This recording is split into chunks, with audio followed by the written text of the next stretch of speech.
अच्छी पसंद और बेहतर निर्णय। हमारा संपूर्ण जीवन पसंद और निर्णयों से भरा पड़ा है। आपके जीवन की आज की गुणवत्ता काफ़ी कुछ अतीत में किए गए निर्णयों और पसंद के आधार पर तय हुई है।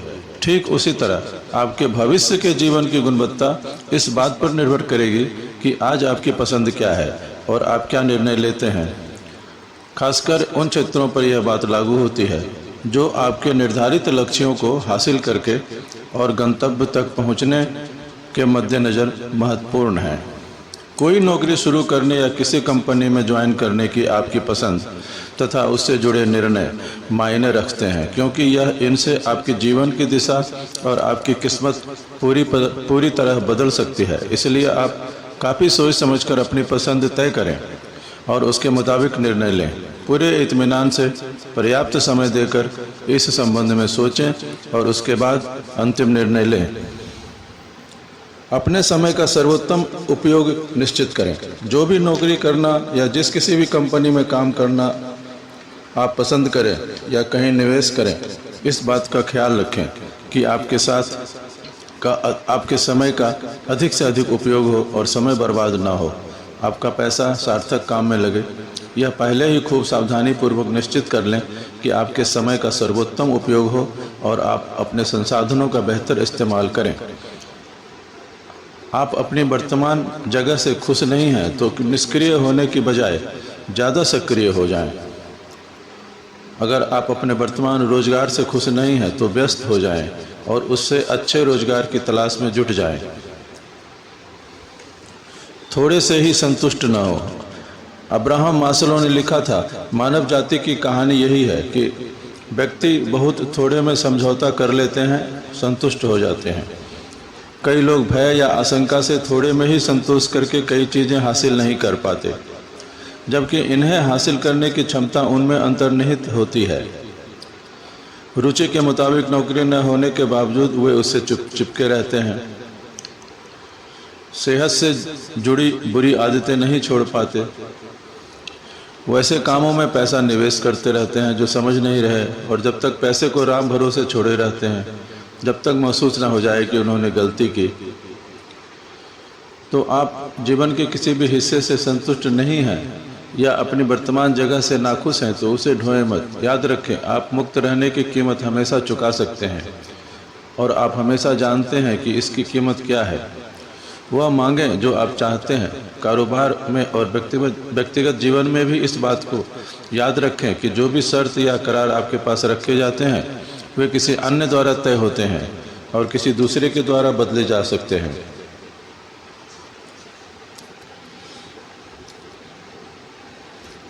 याद रखें, जब आप मांगेंगे तो जवाब नो में मिलेगा, फिर आप फिर मुंह खोलेंगे तब भी आपको वही जवाब मिलेगा। उससे आप जो कुछ खोएंगे वह आपके जीवन के कुछ पलों का समय होगा, लेकिन अगर हाँ हो गया और बात बन गई तो इससे आपकी पूरी किस्मत बदल सकती है। इसलिए मांगने से, कुछ कहने से डरो मत। अपना दायरा बढ़ाते रहें। विचारों का नियम कहता है कि परिमाण का प्रयोजन गुणवत्ता है। इसका तात्पर्य यह है कि यात्रा शुरू करने से पहले आप लक्ष्य तक पहुंचने के जितने रास्ते तलाशेंगे उतनी ही आपकी यात्रा आसान होती जाएगी। इससे आपकी पसंद की गुणवत्ता भी बेहतर होगी। आप अपना दायरा बढ़ाते रहें। पहला आइडिया जो आपके मन में उभरा उसी में न फंसें। इस बात को कभी न भूलें कि भावनाएं आकलन और मूल्यांकन की बाधक होती हैं। कहने का मतलब कि अगर आप शुरुआत में भावुक हो जाते हैं तो आपको उससे बेहतर लक्ष्य तक पहुंचने में रुकावटें आ सकती हैं। अपना सलाहकार स्वयं बने। कल्पना करें कि आप एक सलाहकार हैं और आपको स्वयं को ही सलाह देनी है कि लक्ष्य क्या चुनें और उसे हासिल करने के लिए कौन कौन से अच्छे रास्ते हैं जो गंतव्य तक सुगमता से ले जाएंगे।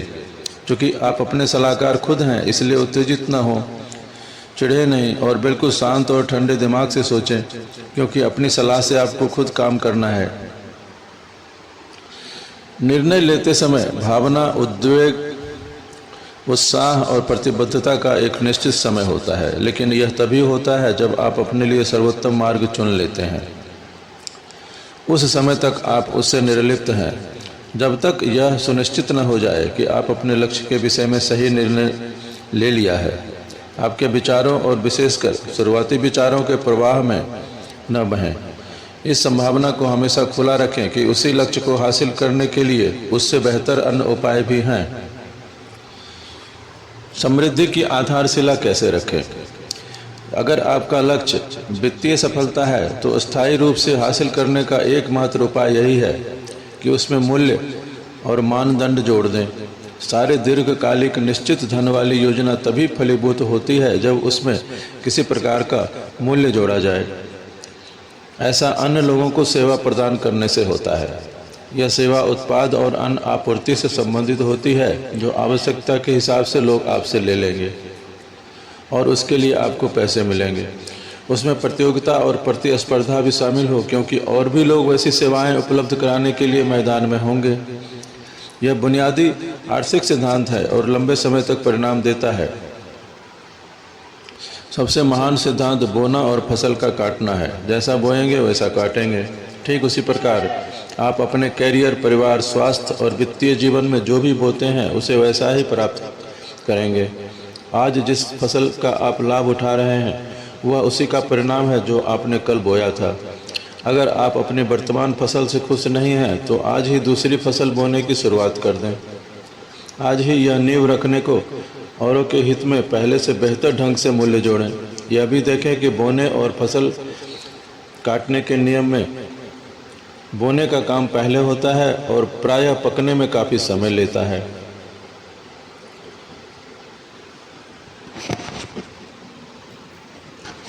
कई वर्षों की कड़ी मेहनत, त्याग, दिक्कतें और तमाम शुरुआती असफलताएं पाने के बाद व्यक्ति को धन कुबेर बनने में सफलता मिलती है। जो लोग यह सोचते हैं कि वे औसत को धकेल कर एक ही बार में ऊंची छलांग लगाएंगे और सीधे करोड़पति बन जाएंगे, वे असली बात भूल जाते हैं कि पहली शर्त कड़ी मेहनत है और वे इसके लिए तैयार नहीं होते और बाद में उन्हें सिवाय पछतावे और हताशा के कुछ भी हासिल नहीं होता। अगर आप वित्तीय लक्ष्य लेकर चल रहे हैं तो जितना संभव हो अधिक से अधिक इसे हासिल करने के तरीकों की सूची तैयार करें जो आपको निश्चित समय में परिणाम दे। इसमें जितने ज़्यादा विकल्प होंगे उतनी ही जल्दी और बेहतर आप निर्णय ले सकेंगे। नीचे 8 उदाहरण दिए जा रहे हैं। आप नया कारोबार शुरू करके अपना लक्ष्य हासिल कर सकते हैं। आप पहले से चल रहे किसी कारोबार को हाथ में लेकर उसे ज़्यादा मुनाफा वाला बना सकते हैं। आप जो कुछ भी कर रहे हैं उसमें अपनी विशिष्ट प्रतिभा और क्षमता निखार सकते हैं। इससे आप मनचाहा वेतन पाएंगे। सावधानीपूर्वक निवेश करके पैसे बचाएं, यह पैसा जमा रहेगा। आप किसी तरह के रियल एस्टेट में भी निवेश कर सकते हैं। चाहे तो उसका नवीकरण करें और उसे फिर से बेचें अथवा किराए पर लगाकर उसका प्रबंधन करें। आप अपने विशेष प्रतिभा और हुनर का इस्तेमाल उस कारोबार में कर सकते हैं जिसे आपने अभी शुरू किया है। अगर आपकी कंपनी का कारोबार चल निकला तो इसे स्टॉक एक्सचेंज तक ले जाने के विकल्प पर भी विचार कर सकते हैं। आप कोई फ्रेंचाइजी लेकर या खरीद कर उसे सफल बना सकते हैं। आप अपने शौक या रुचि को पैसा बनाने वाले अवसरों की तरफ मोड़ सकते हैं। आप अपना पूरा समय समर्पित भाव से किसी एक कंपनी को दे सकते हैं और वहां आप अपने हुनर का कमाल कंपनी को और आगे बढ़ाने में दिखाएं और उस कंपनी में सबसे ज़्यादा वेतन पाने वाले अधिकारियों की श्रेणी में आ जाएं। जब कमाई इतनी ज़्यादा होगी तो बचत भी ज़्यादा होगी। उसे निवेश करके आप धनी बन सकते हैं। ये सारे तरीके उन लाखों लोगों द्वारा आजमाए हुए हैं जिनके पास शुरुआत के समय कुछ भी नहीं था और वे करोड़पति बन गए। उनमें से सभी ने इस मूल्य को अपना सिद्धांत बनाया कि किसी न किसी रूप में अन्य लोगों के प्रति सेवा भाव मन में रखें।